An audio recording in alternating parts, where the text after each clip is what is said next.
Good morning, good afternoon, good evening, wherever and whenever you are. My name is John, or Last Frontier Bricks, and this is my review of the LEGO Disney Villains Icons. It is set number 43227, comes with 1,540 pieces plus 4 figures, and originally retailed for $130. Although I do believe this set has officially retired, so it might be a bit more expensive nowadays.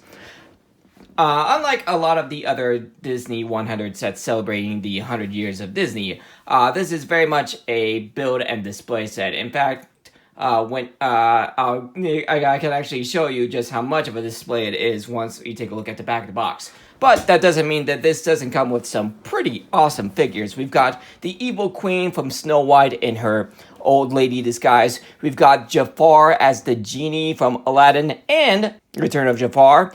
We've got Maleficent from Sleeping Beauty, and we've got Gaston from Beauty and the Beast, all of which look absolutely fantastic on the box art here. But I gotta admit, the build itself is rather interesting. We've got book forms of Sleeping Beauty, Beauty and the Beast, and Aladdin, along with the poisoned apple from Snow White. So all the movies that the figures that come from are represented here. But we also got some pretty cool additions. We've got a buildable VHS tape of The Little Mermaid. You've got a clock, watch from Peter Pan, obviously supposed to be reminiscent of the clock the crocodile swallowed in that movie. But you can also, on top of the book for Aladdin, you can also just make out the Queen of Hearts card from Alice in Wonderland. So yeah, I gotta admit, this build looks really interesting. Can't wait to get started building it. Top of the box, you can see, again, all 4 of your figures, along with a 1-to-1 scale image of Maleficent. And taking a look at the back of the box, you can see the full build, along with a much clearer picture of that Queen of Hearts card, along with seeing that there's an interesting, a little secret built into not only the poisoned apple, but also apparently that VHS tape of Sleeping Beauty. And as you can see, like I said, it's very much a display piece. As in this picture, apparently someone's using it as a bookend. You can also see the full dimensions of the set, it being 23 centimeters or 9 inches long, and 19 centimeters or 7.5 inches tall. This does have the tape on top, so you don't have to destroy the box to get it open. So we'll go ahead and get this guy open. You can also notice on the top of the box that you got a little bit of a pop-out handle here to make carrying such a big set a bit easier. So, we got a file folder for the instruction manuals. We'll take a look at that in just a second. We've got 1, 2, 3, 4, 5, 6, 7, 8, 9, 10, 11, 12, 13, 14 bags of parts. Quite a few parts. But then again, this is over 1,000 pieces, so who's surprised? Here's the instruction manual. We do have a few stickers going on. So looks like we got a couple film strips from Sleeping Beauty, along with a few other stickers. Although fortunately, I noticed and not all of them are stickers. You can take a look at bag number 3 here. You can see that the Queen of Hearts face is actually printed. Very happy about that. As for the instruction manual itself, take a look at the front. We actually only have the main build to showing off, not the figures. Kind of surprised about there. Taking a look at the front, we once again have an ad for paper bags in the set without them, and we do have a little message in the front, which says "Masters of Mischief." Mwah! We always find familiar comfort in the magical worlds of our favorite Disney heroes. But what would a great story be without the wonderfully wicked, devious antagonist? Join us in celebrating a century of Disney's formidable foes, mischievous miscreants, sinister scoundrels, and wily witches. go ahead. Going on to the next. Going on the next page, they show off from the main buildings in separate it's in section, and so you can see the front cover of the Beauty and the Beast book, showing off Maleficent herself, a beautiful image of Maleficent herself. Look, taking a look at the next page, we got a little interview from the set designer Marcos Besa, who, if I remember right, actually also designed the Simba sets. So very cool. Plus, we got a little interview with the senior graphic designer Ayumuti Harutomo. Nikki. You can just call her Nikki. I'm guessing she's, I don't know, a name like that. I guess, I don't know, Chinese, Japanese maybe. Then you just jump straight into the build. And we got all our parts list, no ads for other sets. This looks like it's gonna be fun, a fun build, fun set to review. I won't be doing a time lapse on this one. This is a bit big of a set to be doing a time lapse for, especially for me, from based on how much space I have on my phone. But anyway, I'll go ahead and get this set built, and we will go ahead and take a look at the set in its entirety, starting with all those figures. All right, the build is done. I built this over about a few hours a day, over a course of a few days. It was a fun, interesting build, and just taking a look at it, it's visually appealing and visually interesting. It's very much a display piece. Like showed on the back of the box, they show you them literally using this as a bookend, but it's visually appealing. So we'll go ahead and start off with one of the easiest things to access, and that is this little hand in the clock, clearly based off of Peter Pan. In fact, you can see images of Peter, Wendy, John, and Michael just flying around, recreating "You Can Fly" with a bunch of stars as well, and you can see it's got a bit of a metallic sheen to it. The hour and minute hands are separate builds. I like the use of the arrow here for the minute and hand. Plus, I like all the detailing around. Like you got a bunch of like the gold ingots that's going around. Plus, I like the use of the teeth piece up here on the top. Almost like they're trying to remind you of the crocodile that swallowed that alarm clock. But one of my favorite details is take a look at the back. They use the same image for Captain Hook's hook as they did with the Disney 100 years of animation icons, with the exception of, I don't believe the animation icons version actually used the metallic pieces for the hook. So yeah, nice fun little addition. One downside about this is that you notice that there aren't any anti-studs. So if you want to have it, be part of the set, you gotta just have to lean it up against the rest of the set. Next up is probably the simplest build. We got a Queen of Hearts card. Alright, fun little details. You can see on the top one that the Queen of Hearts looks happy. On the other one, you can practically hear her screaming off with their heads. Plus, fun little detail. Also, the shape in the middle is a heart, and it's kind of empty, which is a fun little nod to the fact that despite her being the Queen of Hearts, she's really quite the heartless woman. And that's just sitting on the Aladdin book on a 2x2 tile with a jumper on it. Same with the poison apple here from Snow White.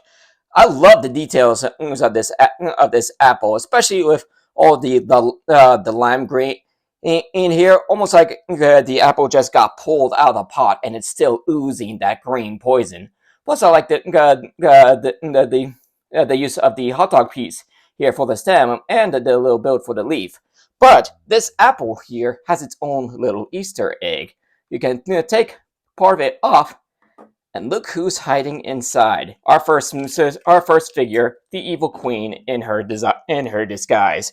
Now, of course, this is the same figure that would later be used in the in the Snow White and Seven Dwarfs Cottage, but it's still a pretty solid figure. She uses the new hood piece. The face looks really good with just one tooth sticking out of her mouth. Oh, you got the hair painted on there, along with you can kind of see some folds in the build. Oh, she uses the skirt piece. It seems for her legs, just a little bit of printy to show more folds in the back, and she does have an alternate angrier face. And of course, it wouldn't. And of course, she comes with her own poisoned apple. Plus, I think it's actually kind of ironic the way they did this build. It's almost similar to like the buildable coffin from that Seven Dwarfs Cottage. It's like they turned the apple into our minifigure queen's own coffin. Which, when you think about it in a roundabout way, it kind of is. Like, again, that scheme of bringing the poison apple did eventually lead to her final defeat. So yeah, fun little Easter egg there. Next up, we're going to go with probably one of my personal favorites. We got the VHS tape of A Little Mermaid. And that's just sitting. Let me just pull it off here real quick. That's just sitting on a couple of mixo joint pieces in the Aladdin book. Now, fun detail about this VHS tape. This is a 1-to-1 scale recreation of an actual VHS tape. Want to know how? Oh, how I know that? Because I checked. Now, it wasn't a Little Mermaid VHS tape. This was actually a funny story. Little Mermaid is one of those classic Disney movies I did not see as a child. I actually only saw it like a year or two ago watching it on Disney Plus. So yeah, I never had it on VHS. But I did compare it to another VHS tape. It was actually one of Yours, Mine, and Ours, starring Lucille Ball and Henry Fonda. But yeah, it is a 1-to-1 recreation of a VHS tape. But you got some fun details going on here with the sticker or the Little Mermaid. You can see some bubbles around, and of course you got the image of Ursula. Actually, one thing I actually forgot to point out is that there's a solid mix of printed pieces and stickers.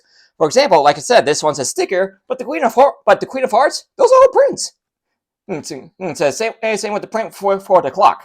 But yeah, there's there's a solid mix between prints and stickers. Also, fun little detail, you can see the tape, the black pieces here, which are basically supposed to represent the tape of the VHS is more full on the left side than it is on the right. And with regular VHS tapes, that basically means that this thing is ready to pop into your VHS player and play the video. So yeah, fun little detail there.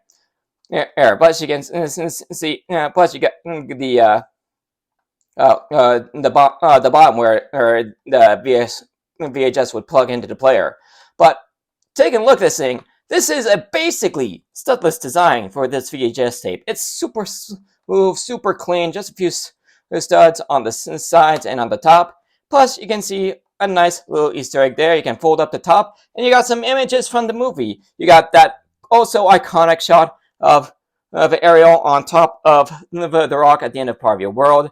You can see her with that water-created image of her prince. And then you got Flounder and Sebastian popping out of the water there. Of course, that classic image of Ariel combing her hair with the fork. And of course, you got the scene from Kiss the Girl. And then finally, the big finale with the oversized Ursula. So yeah, fun little detail that was going on with all of this. Next up, I can't really separate this one, but because it's actually part of one big build with the Aladdin.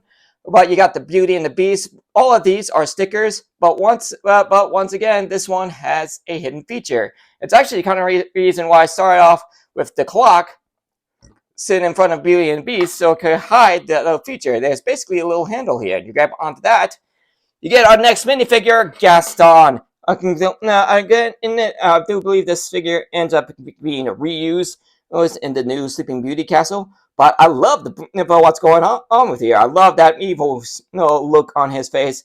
Hair choice looks fantastic, as does the print. And you got the printed. You got the dual molded arms going on, and the skin tone between the arms, face, and a little bit on the torso looks pretty solid. The use of the I believe they are dual molded. I believe the legs are dual molded. Oh no, actually they are. It's not. It's all print. It's all prints. But again, still pretty solid prints going on with the legs, and he does have an alternate face. Pretty solid figure that going on there. So yeah, that you notice. But yeah, they basically hide all four figures in the set in their respective builds. Also, I love the fact that three of the main builds are books, especially considering the fact when take for example you take for example Snow White, Cinderella, and I also believe Beauty and the Beast. The movies start with an image of the book that of the story the movie is getting ready to tell. So yeah, I love the fact that they did that with the books, and in fact, I do believe they also did that with not Aladdin but Sleeping Beauty. Also, with the Sleeping Beauty book, again, it's another mix of stickers and prints. The Sleeping Beauty title and the image of Maleficent are stickers, but the Disney 100 tile, both on this one and on Aladdin, are prints. As is the big Sleeping Beauty logo here. Oh, interesting. Love the little build on the front. You got a side profile of Maleficent with her staff, and once again they've got the figure hidden. Yes. Oh, let's see which one. I believe it's this one. Yep, there we go. Just fold it down, and voila, there's your Maleficent, looking absolutely fantastic here. Love the printing on the face. Strangely enough, this one doesn't actually have a secondary face, even though you totally could have one. On the helmet, the helmet here looks absolutely fantastic. And fun little note here: the cloth piece used for her hood is very unique, as the fact that it actually has two colors. It's got the main black, but also notice that the bottom's completely black. But you notice on top it actually has the purple. Strangely enough, I don't think I've ever seen a cloth piece actually do that. Very unique. But much like the Evil Queen, she's got the skirt piece for the bottom, but the printing looks absolutely fantastic. And go with the black and various shades of purple. All like the use of the accurate color for the hands, and of course her accessory is her staff, with using you got a regular gold. You got a regular gold staff, similar to the lightsaber blade. A couple of 1x1 tiles with holes in the middle, and then of course the green light piece. So yeah, very good looking minifigure. And then of course we got the main build with Aladdin. Once again, mix of stickers and prints. The Disney Aladdin logo and image of Jafar are stickers, but like I said, the Disney 100 Disney symbol is printed. And much like Sleeping Beauty, we got a animation icon style image of Jafar. And once again, hidden door for your minifigure. I do believe for the Jafar minifigure, like the smoky half of him and the lamp and the lamp piece are reuses from the Genie minifigure or from the original Disney minifigure line. But one thing I actually can't believe I didn't think about is that you can almost this might be a bit metaphorical. Get a bit out there, but I almost feel like the lamps almost kind of give you an idea of what the genie inside it is going to be like. Take for example Robin Williams' genie. He never had a friend like him. He's got a heart of gold, and his lamp is gold. It's shiny, it's clean, it's inviting. It's almost asking someone to touch it. But with Jafar's, it's just pure metal. Like, it's cold, it's scary. It's almost like the lamp is warning you. You don't want to let the genie in this lamp out because this guy sucks. But fortunately, the minifigure does not like the use of the one by one gold piece with the hole in the middle. Oh, to attach the hair. That looks really nice. The face, almost just look at that face. It's pure evil. Oh, plus it shows up just how muscular this guy is. Plus, you also get the printed cuffs on his arms. You know, signaling that he's a prisoner to the lamp. So yeah, that is the entire set. Now you can just remove the Sleeping Beauty build from the Beauty and Beast. Like you can see how it attaches to these technicians on the back, but that's what the back of the book. That's what the back of the book looks like. So you can kind of see how this one was built, and you get something similar with the Jafar one. But yeah, that's it. The set in its entirety. It's just a bunch. It's just a bunch of fun nods to the classic movie, to the classic movies. Got some pretty solid figures, two of which, even after this set having been out for a year, are still exclusive. With those being Maleficent and the Jafar genie. Yep, but all in all, this is a pretty solid build and a pretty solid entry in Lego and Disney's Lego line, and a solid build for the very first Disney set dedicated exclusively to the villains. So again, it is a pure display piece. The only real play features are like the hidden minifigures in this thing, but it's a pretty solid display piece, and if you are a Disney fan, especially if you're a fan of the Disney villains, I see no reason why you shouldn't pick this up.